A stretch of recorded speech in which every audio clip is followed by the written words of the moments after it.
mostly focus is given to the Sunday school teachers and the students, and also due to the most complex syntax being used in the topic, my apology to all of you for not having the translation. The topic is the purpose of indwelling and the infilling of the Holy Spirit in the process of salvation. I know the most important elements of the salvation are found in Epistle to the Romans, and therefore the Epistle to the Romans has been highly debated, disputed, and distorted during the medieval times and as today in our modern Christianity world. So, the distinction between the indwelling and the infilling of the Holy Spirit is not explicit. In other words, it is not objective, and therefore we need to come up with a interpretation known as the biblical interpretation hermeneutics. In order to get the hermeneutics, which will actually distinguish between the indwelling and the infilling of the Holy Spirit, and it may take a while for me to get into the actual topic. Before we get into the topic, we need to know the most fundamentals of, right from the beginning to the end, which is the Revelation, which will take us several episodes. This is one of the things that I have been teaching in other churches, and even from my workplace, we have a conference room. Oftentimes, I go into the conference room, we have a Zoom setup, and today, right after this church, I'll be going to the workplace, which, to do the Zoom meeting with the Sunday school teachers and the students as well. Now, God so loved the people, I wouldn't say the world, God so loved the people that He came up with a redemption plan through His Son, Jesus Christ, His birth, life, death, burial, resurrection, and the ascension.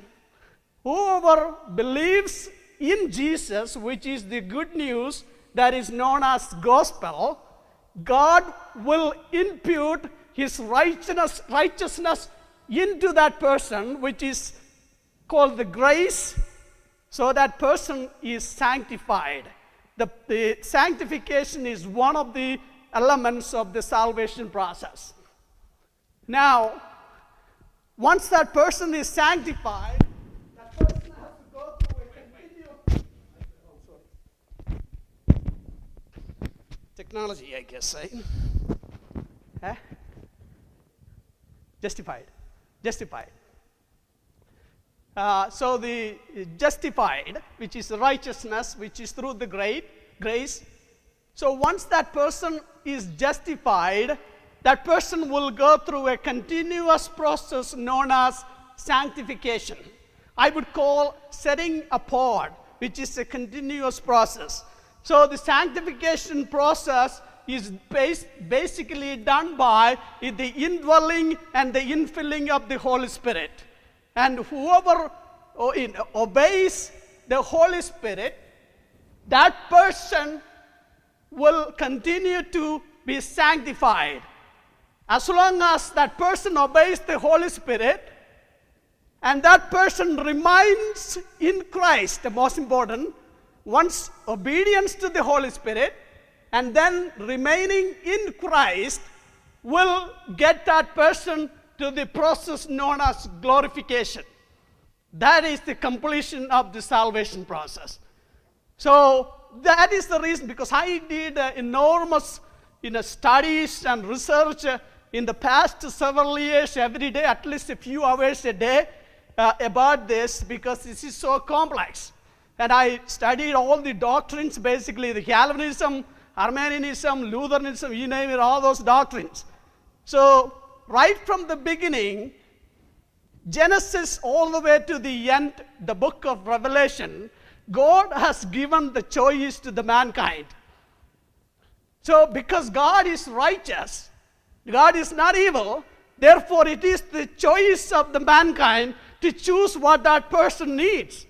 He can choose to obey God or accept the gospel, or once that person is accepted, again that choice has been given all the way to the end of the book in Revelation. You can repeatedly read the Revelation. You will see conditional, conditional, conditional, conditional, all of those.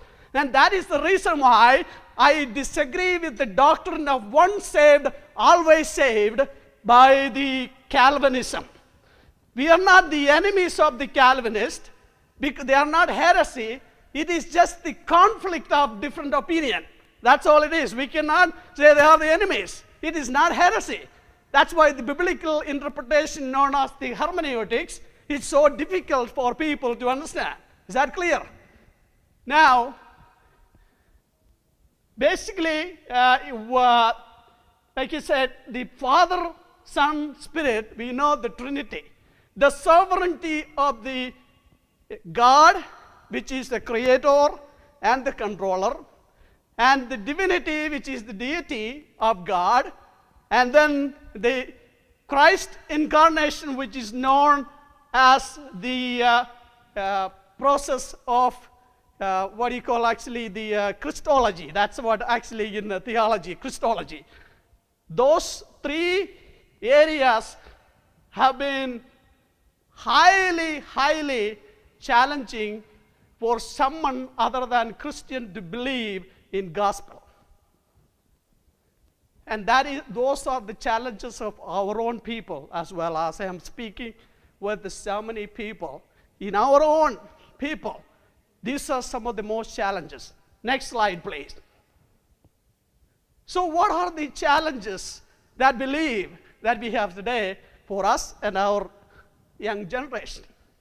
Is it political, the government, people, and systems? Is it cultural, native, family, religious-based?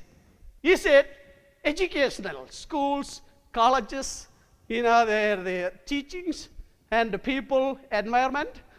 And is it employment, in a job, policies, environment?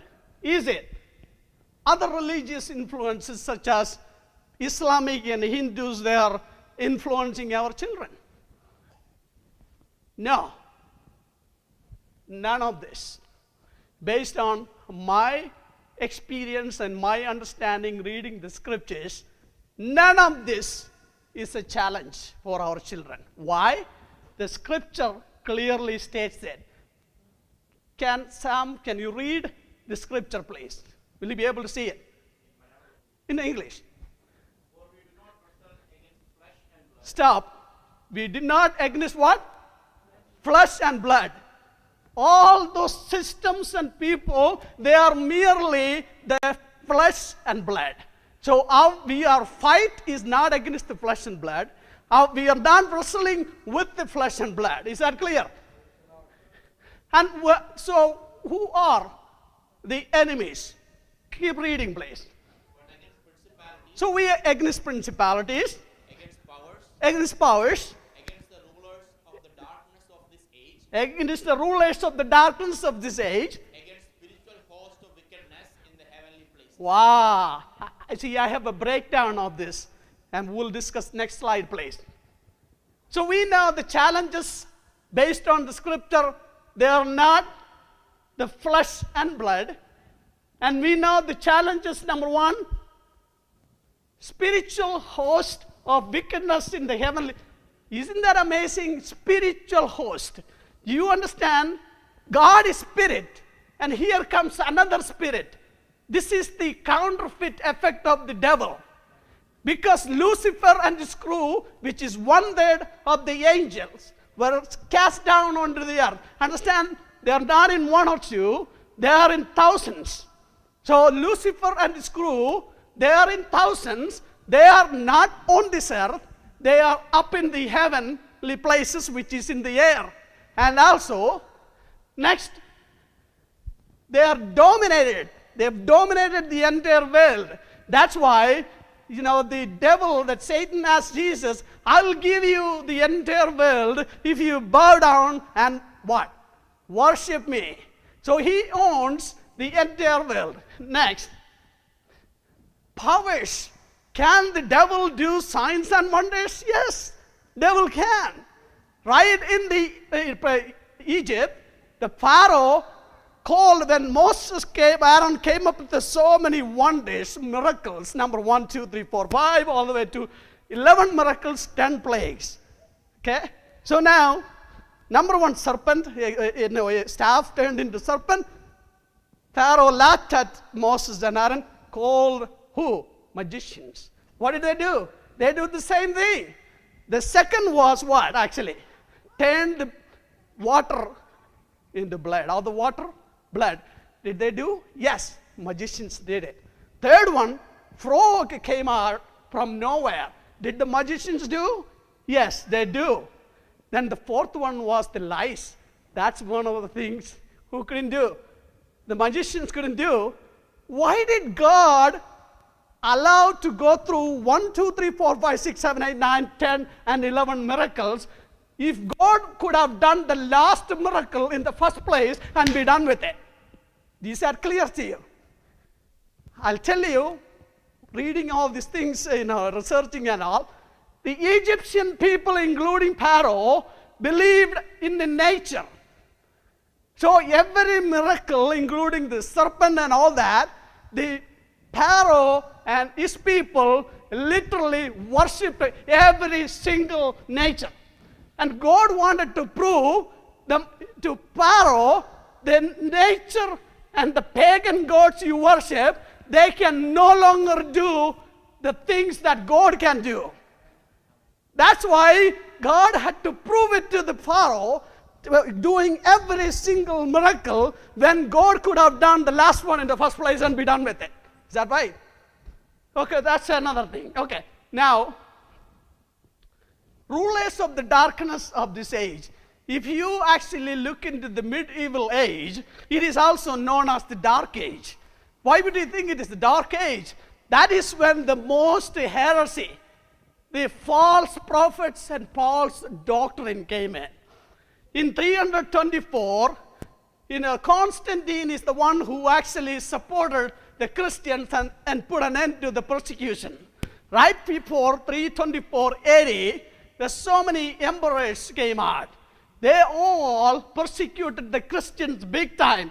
The worst emperor was the Diocletian. Diocletian literally killed every pastor and every church and entire Bible. Understand? Diocletian destroyed, killed every single pastor or evangelist, and also destroyed the entire Bible. Churches, the worst wicked emperor. Right after that, in 324 AD, Constantine came, put an end to it, but he made it worse. If you read it, he made it worse.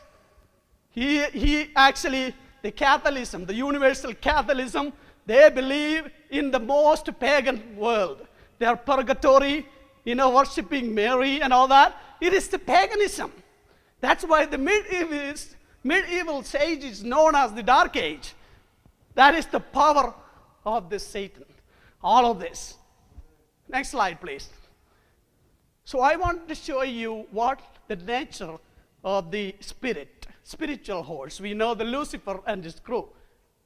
His nature, number one, he could be natural. In other words, it has the ability, they have the ability, being spirit, they can possess in nature. The wooden statues and all that. If you actually look into the Artemis in Ephesus, was the most powerful goddess, pagan god. And one day a guy actually found a wooden statue on the riverside. He took that statue actually and claimed, I saw this fell from the heaven. That big of the myth. Merely the myth. People actually believed, oh wow, this wooden statue fell from the heaven. Artemis became the most powerful pagan god where in Ephesus. That's one of the things I will be focused today, because it takes several episodes, and I will do the episode as a fill-in. Whenever nobody is available, I will do it, because I need to focus on other churches as well. Now, Second one is can you give me some water, please? Moral. Possessed in human. The spirit has the ability to possess in human. That's one of the things our Jerry brother actually mentioned about it. But throughout the Bible, we can see how people are being possessed with the evil. That Jesus and all the apostles, what did they do? They cast out what? Demon. You can't destroy the demon. You can only resist. Okay, now, third one is the eternal. Are they eternal? Yes, they are eternal. Do you understand? They are spiritual. They are in heavenly places. They can do power, wonders, and signs. And they can do, they are the rulers of the dark age. And they could be natural, moral. See, once they actually they go into the human, the moral is destroyed. They become immoral. Understand? So that's a kind of power. And then they're eternal. You cannot destroy. That means clearly, this Satan, Lucifer, and his crew counterfeit effect of the God's own system. So you are fighting with the counterfeit of God, not with the people and government. God's system, which Lucifer and his crew, about 1/3 of the angel knew it, and they are simply imitating it. So understand, you can't destroy the evil. They are eternal. Next slide, please. Now, I'm going to show you the flow chart of the spiritual system. I'm going to go pretty fast. Okay. Lucifer, we know, he is the supreme authority of the evil. Number 2, and he has demons. They are also known as legions under him. There are millions. Who are they? They are the evil doers. They actually obey the commandment. Just like God and the good angels are the servants of us. They serve us, aren't they?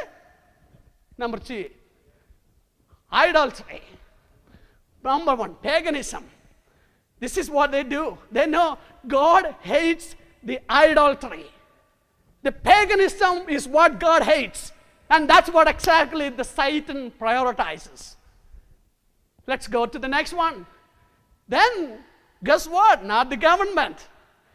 Us. Those who are saved, claim to be saved. It is on us the false prophets and the false teaching will come out to deceive us. So his priority is the paganism. Then comes our own people here. False prophets and false teachers. Now next. Then comes the persecutors, and I explained the Diocletian people, like Diocletian who would persecute the people. So understand the evil in Diocletian that basically caused all the destructions. It is not the person, it is the evil within that person. So we are not fighting against the people. So next one. So Christians are under attack of the 3 powerful sources. One is the paganism, which is the idolatry. Number 2 is the apostasy stage. Number 3 is the persecution. Christians are under the attack of 3 major forces. The counterfeit effect of God. And what are those counterfeit? If you actually read Epistle of Jude, you will see wolves in sheep cloth. You wouldn't even see they are sheep, right? But they are wolves. Number 2, there are hidden stains. Number 3, waterless clouds. Next, fruitless trees. Next, raging waves. Next, wandering stars. Wow, counterfeit. You wouldn't even notice. That's those false prophets and false teachers among us. You wouldn't even notice because the counterfeit system that Satan has established among those such people with the evil. Now, what would be the effect of the counterfeit? What is it? Roaring what? Lion. Who is the lion of the tribe of Judah? Do you get it? Satan is also claiming that he is a lion. Understand? throughout the Bible, the Satan, right from the beginning to the end, repeating or imitating the system that God established. So you are fighting with the two different systems. One is God's system and the counterfeit of the God's system. So that's where it is challenged for us. Praise the Lord. Next slide, please. So now let's look into the challenges of Christianity. Can you read this, Sam? Can you see it? Yeah, can you read loudly, please? Yeah. Ephesians 6:11. Put on the whole armor of God. Oh, what do we need to do? Put on the whole armor of God. This is in Ephesus. Why did he say that? We know there are three major forces: Artemis, and then the false prophets, false teachers in Judaism, and also the rulers of the Ephesus, three major forces. And then what did, okay, keep saying, put on the whole armor. Of God, that you may be able to stand against the wiles of the devil. What is it? Devil. Tricks of the devil.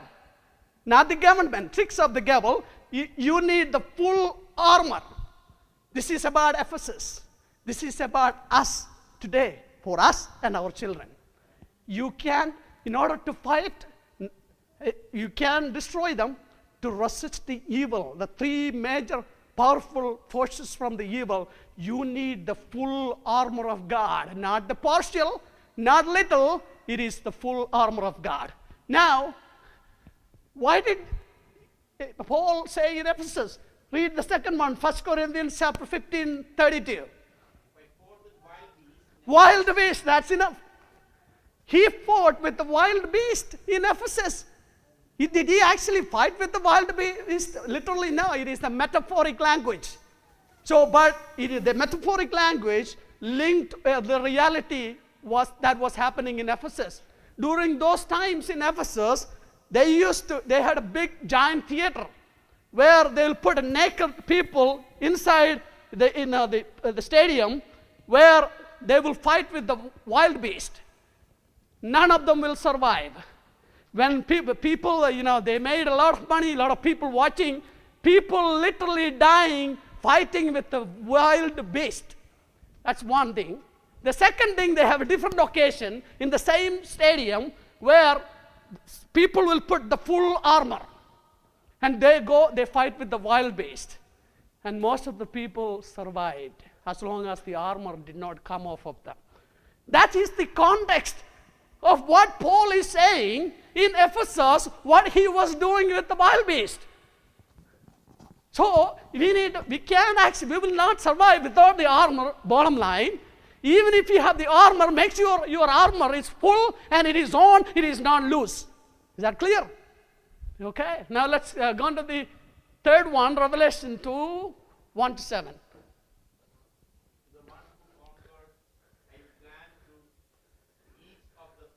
Of life, which is the paradise of God.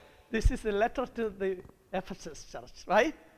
Because this is the last book of the Bible.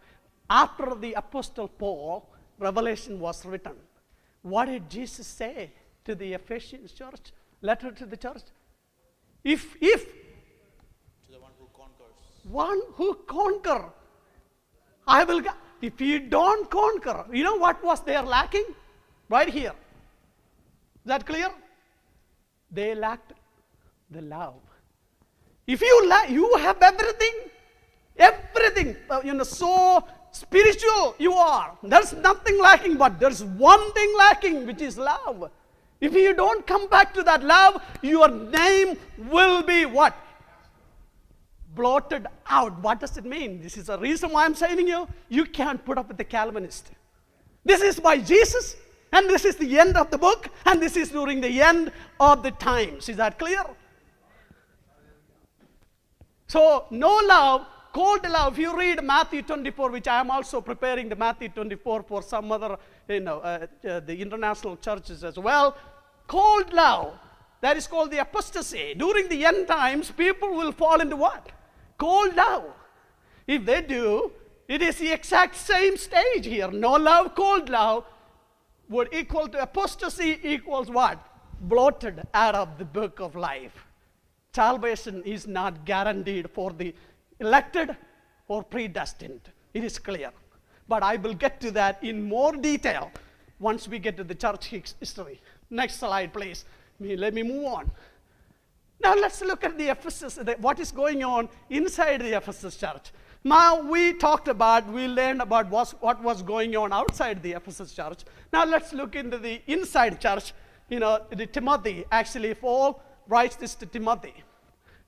So there is a group, it's a mixed culture. There is a group, Jews from Hebrew, next. And there's Greek people with the Greece pagan culture. And then there's Roman with the mixed Greek and Latin culture. Next. There are Egyptian slaves, pagan Christian, and they all became Christians. They are in the church of Ephesus where the young pastor, Timothy, is actually serving God. Can you understand the challenges of young pastor Timothy dealing with all different culture and people? That's why if you read, about the woman wearing the covering and all that, there is the context to it. You can't just keep on saying it. Understand the context of that. This is exactly the context. He's dealing with the mixed culture, mixed people. Pretty difficult to deal with them. Therefore, he tells Timothy to do this. Next slide, please. So he's saying the time will come. Can you read that, please?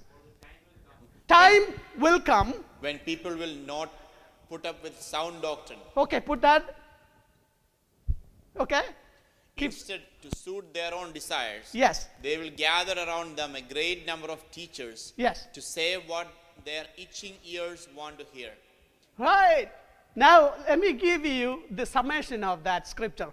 Number one, the people among us in today's Christianity, they would love to hear what they want to hear. Their own desires. They want to, hear about a preaching that talks about the financial prosperity, right? They want to hear. Because there are great numbers of people. The prophets, false prophets, and the false teachers, they are in great number. And people would to love, to go to the preaching and teaching of such people through medias and you name it, all over the places. The people who would actually teach and preach the things that they like it, they will put up with it. If they don't like that preacher talking about wives, you be submissive to the husband. Oh, that's not good. They'll change the channel. Vice versa. Not just the woman. I'm not a woman hater. Okay, they will go next channel. He said, husbands, you watch out. Oh, wow, I like it. Wife, watch out. Oh, wow, I like it. Your son will be so and so. Oh, wow, what a great preaching, right? So this is what exactly, the time will come, we are already in that time. Is that clear? So they will gather around day number. Let's look into the next one. Years away from the truth. Because they can't put up the truth anymore. So this is about Timothy Paul telling they will not listen to the truth. Because the false prophets and false teachers will take over with the evil power, with the counterfeit effects. Okay, next one. And turn aside to myths. Turn aside to listen to what? Myths. Can you believe myths? It's all about fake stories. Fake healing. I know there is a real healing. I experienced myself, so I wouldn't dispute that. Fake healing, false prophecies, false teaching, false teaching, all name it. They're all fake. That's why it's known as myths. They will listen to the myth. Watch out. Okay. They are addicted to the false prophets and teachers. Next slide, please. Therefore, he tells to Timothy that, read that, please. Present yourself approved to God, a worker who does not need to be ashamed, yes, rightly dividing the word rightly of truth. Dividing the word of truth. You will find this the translation only in KJV and NKJV. I translated the KJV and NKJV into the Malayalam. സത്യവചനത്തെ ശരിയായി വിഭജിക്കുന്ന ലജ്ജിപ്പാൻ സംഗതിയില്ലാത്ത വേലക്കാരനായി ദൈവത്തിന് കൊള്ളാവുന്നവനായി നിൽപ്പേ. rightly dividing the word of truth is what Timothy needs to fight with the people inside the church and the three major forces outside the church. So that Timothy can equip the people inside with the word of truth, so that they can actually resist the powers that are outside the church. Okay, next one, please. Now, can you read this? I'm going to conclude. As also in all his epistles, speaking in them of these things, in which are some things hard to understand, which untaught and unstable people twist to their own destruction, as they do also the rest of the scriptures. Can you believe this? Peter is talking about Paul. Some of the things that Paul wrote in his epistles are pretty hard to understand. Because it is pretty hard to understand, the people that are untaught, untrained, uneducated, without any clue about the scripture, and unstable, they are not stable. No consistency in what they are preaching and teaching, they are unstable. And they are actually going for the destruction.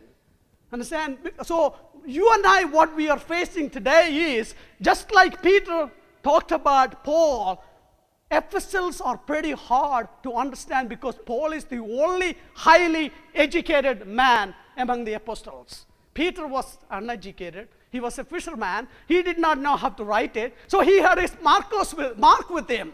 Mark is the one who wrote everything that Peter actually we see in Peter. Because Mark knew how to write it. And not only that, Peter was actually like a shooting star in a shooting scripture. He was just like jumping into the gun like that. So Mark is actually standing like this, writing all of this, because he was so fast and quick, Peter. So now we know it is hard to understand the epistle, right? That's why we need to learn the scripture. Believers, learn the scripture. Read the scripture. Don't assume that you don't have the Holy Spirit.